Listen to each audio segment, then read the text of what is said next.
Guys, welcome to Hardest Info channel. Today I have Huawei 12 Nova SA and I want to show you how to add event to your calendar on this device.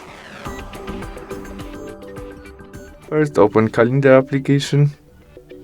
In it, tap on the day when we want to add our event, maybe 28th of June. There this plus icon, and first you can add title of your event. There we can add location of that, when event starts, in which time, and it's finished, or we can set it will be all day. Repeat of that, maybe every month, what you prefer. Reminder, when we get it, maybe today before at 9. We can set it will be important. We can add this event to our group on Gmail account or something like that. You can add attachment and description to that.